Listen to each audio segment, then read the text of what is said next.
Gauteng Transport Minister Kedibone Thlabela currently speaking to media after associations, including Santaco, the largest in the country in the taxi industry, said the relationship with the MEC had irretrievably broken down. Let's hear her response.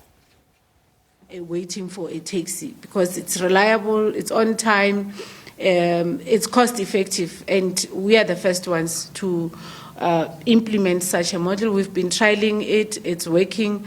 We started in Marlborough around Gauteng stations in the suburbs there. We extended it to here in Midrand.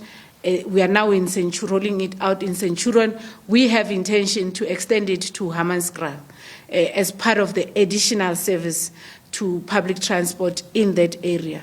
So it's a model that is working. We've been working closely with the taxi industry on it. It's an opportunity to small bus operators and bus operators in our province. It's an opportunity to individuals, young or old in Gauteng, to get permanent, sustainable jobs, and those who are in the economic mainstream of that relates to car mechanics, warehousing, that relates to vehicles. So we are creating opportunities. We need them as a partner on board. We can't neglect them, and that's why you see us trying different models of partnerships with them. But we need to eradicate illegal taxi operation in our province. We also are calling upon them that they must then adapt to coexisting with other modes like the e-hailers themselves.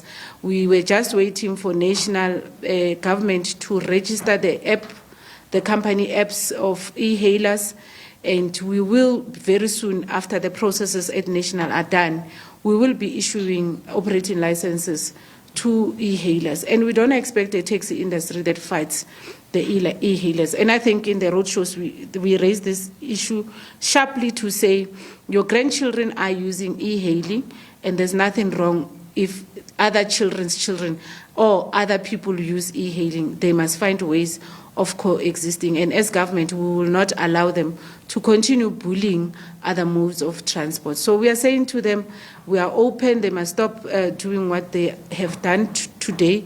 We have a table where we discuss issues.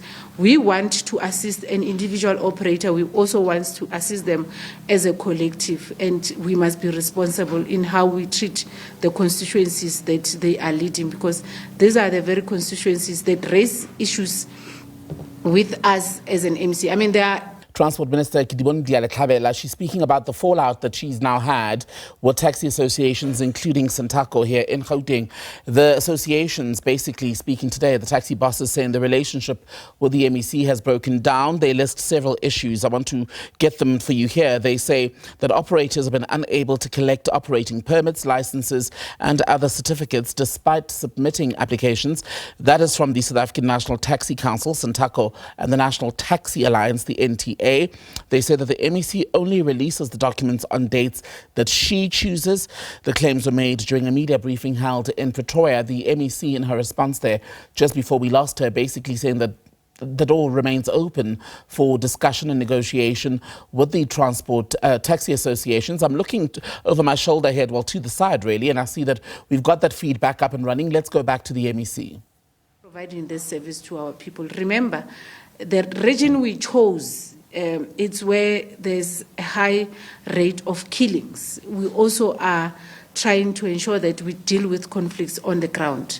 So when you say to me, I must not do it until you give me permission, I get worried as to why must I get permission from a taxi industry when I'm government? So we are saying to them, they have left me, they're going to find me where they left me. I gave them tasks. I'm expecting a report. We can still work together like we've been working together, because we have achieved a lot together, and there's a lot to still be achieved. So we're saying to the fathers in the industry, this is not a broken relationship. We have quarterly meetings, and we still have our second quarter meeting still pending, and we must sit down and talk about all the issues they raised. But just to say that they should not want to control government's movement to its people. Thank you very much. Thank you, MEC. Members of the media, that is the take of the MEC on the issues that are topical today. I'm going to hand over to yourselves. Maybe let's stick to the convention. You introduce yourself, your media house, and then you can pose questions to the MEC. All right? One, and then yourself, my brother. Okay, maybe just if we can just give the brother there a few moments. Let me see.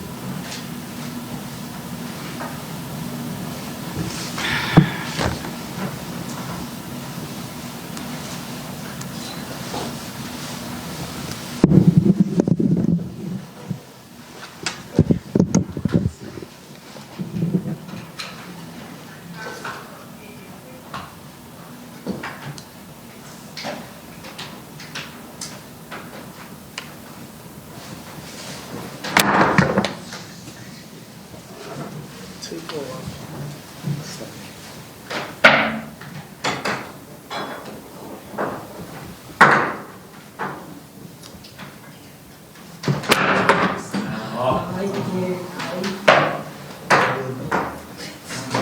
Luckily, I played netball. Thank you so much.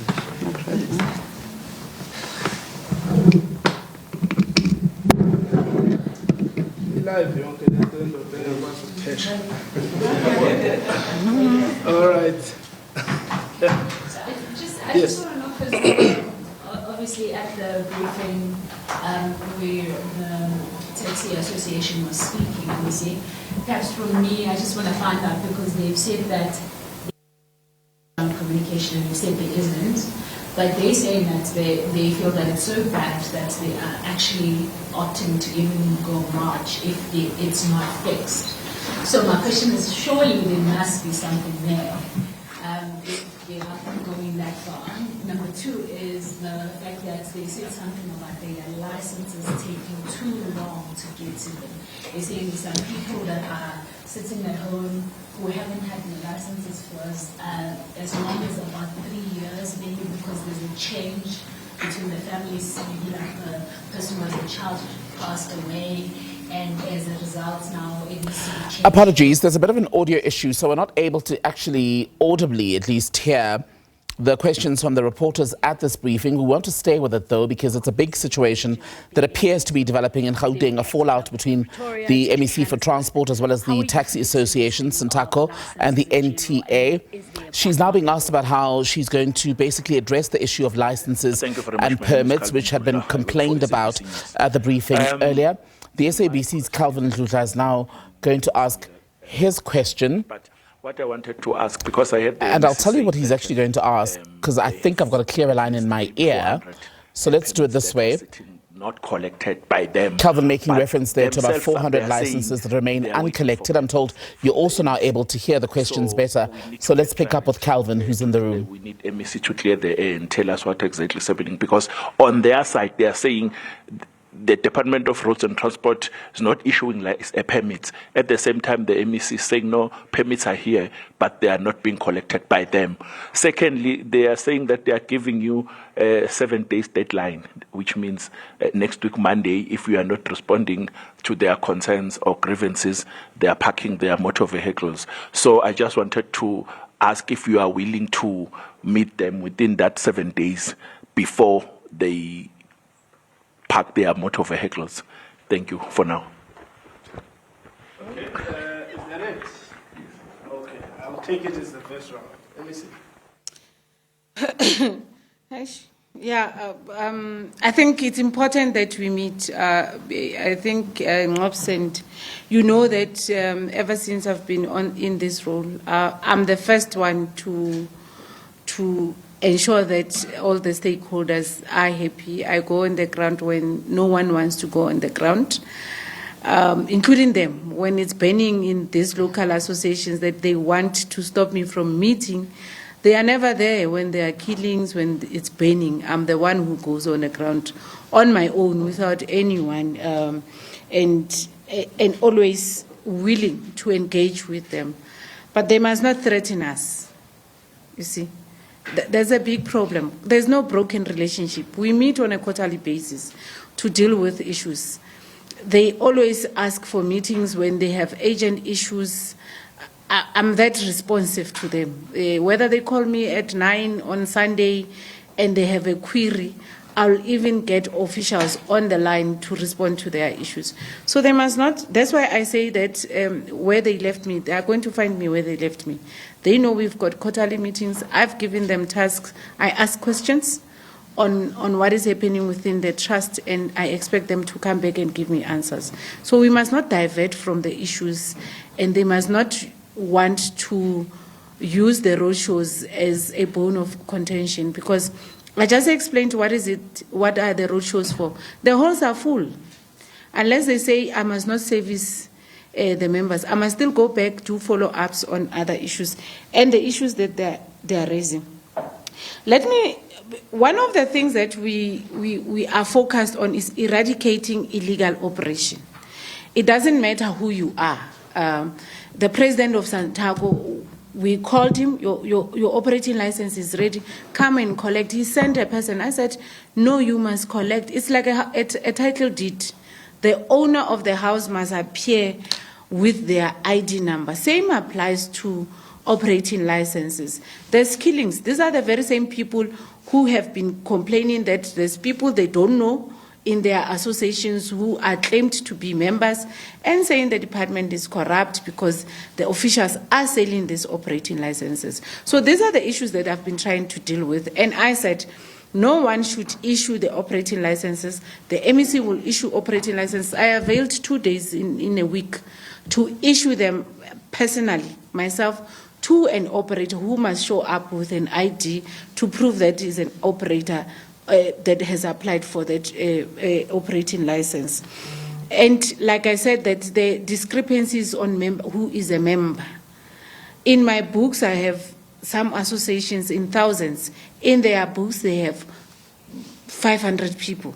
So it shows that the system has been manipulated, and that's what we are trying to correct with individual associations. At the provincial level, I will not achieve some of the things that I have already achieved with the 11 associations that we have met already. So I think they need to relook into their issues and go follow the records of all the meetings we had.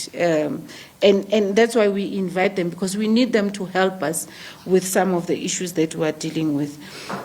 Licenses taking long, it might be, but it's not, because on a weekly basis we issue licenses and we call individuals whose licenses are out or already issued to come and collect. We now have a system. So when your car is stopped and that you don't have a permit, and by the way, all law enforcement know that when you have an OLAS, they should not impound your vehicle unless they impound your vehicles for other issues, not the OLAS and not the operating license.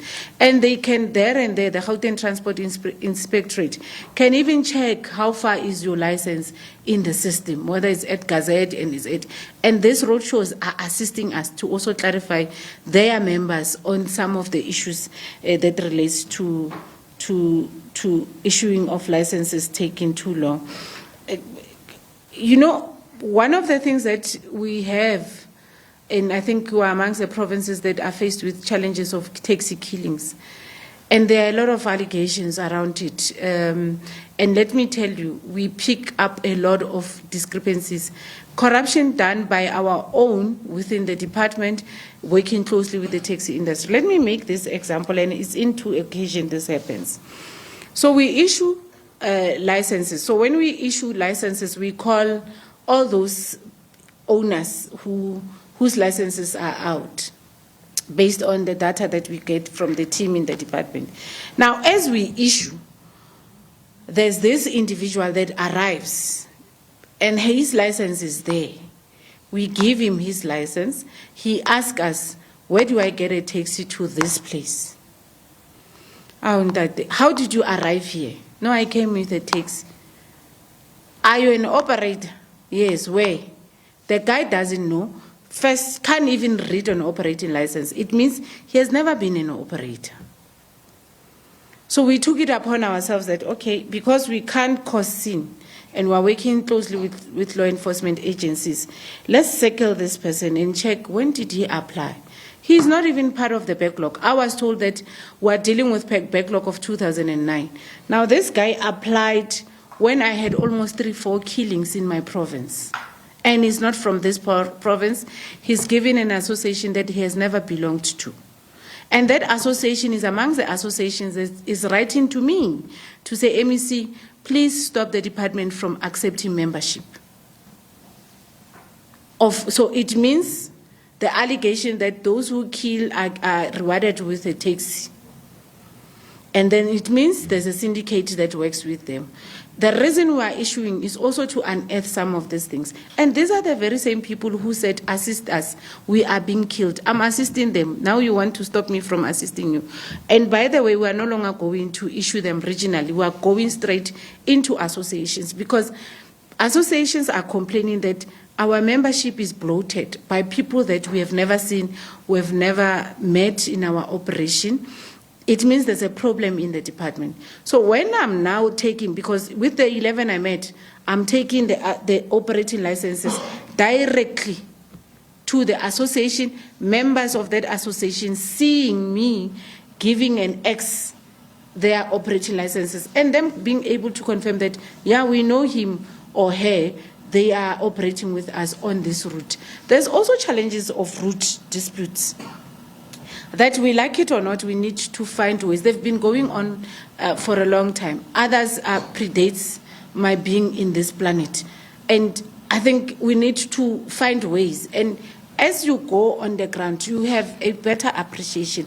But also, you are able to assist members themselves that, yes, of course, you are Kapta or you are Zota, but how do we find a middle ground to resolve your challenges of dispute around a route or a duplication as a result of Department of Transport?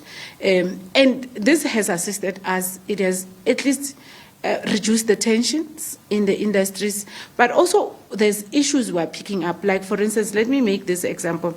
There was one father in, is it GATA, Greater Alberton Taxi Association, who was presenting 2 fines, traffic fines. A driver got this fine, and then in his mail, he also got the same fine. So they were paying for the same fine twice.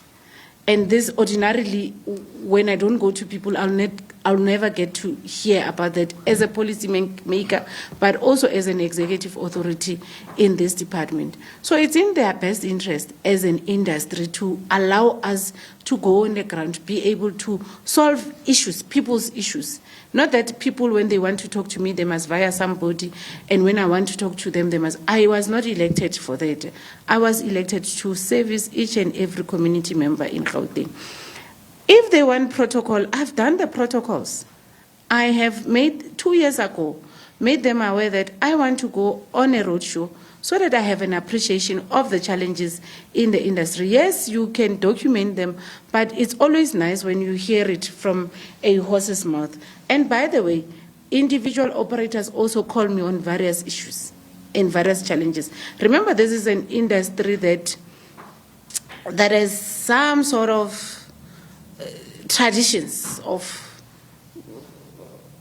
also bullying is there, and authority and many other things that we don't want to pay Malia Baguette, for instance. And then I ask, what is Malia Baguette? And then it varies from association per association. It's never spoken about. It's the issues that they don't want me to ask questions about. But then when I get to local associations, they are able to say, no, MEC, in our association, yes, it's called Imalia Baguette loosely, but it's subscription. And this is what we do with this money. Some are open, some don't want us to know. And some have done a lot of beautiful things. I mean, one of the association, I'm told, it used to have both debonaires, used to have Kimpies, franchises, through that money. Some have bought properties. Now I'm able to dispel. Now I'm telling the nation that Imalia Baguette is not true that it's killing people. It's money they invest in other businesses, and they are able to complement business generally to create more jobs. This is one industry, black industry, that is creating permanent jobs, and that's why we would not allow it to just die in our hands. it's important for us to ensure that it is sustainable. How do you make it sustainable? Eradicate the ghosts. Eradicate illegal operation. And if they want to say, I should not do that, what should I do? What should I sit in office and do? Because South Africans also are concerned. They want to be safe in the taxis because they rely on these taxis. And we have done a lot of things together. And that's why I don't believe there's a broken relationship. Maybe they're not happy with something and they need to come to the table where they left me to say, we're not happy with 1, 2, 3. Can we correct it? I'm available. I want to meet with them, but they must not stop me from doing government work.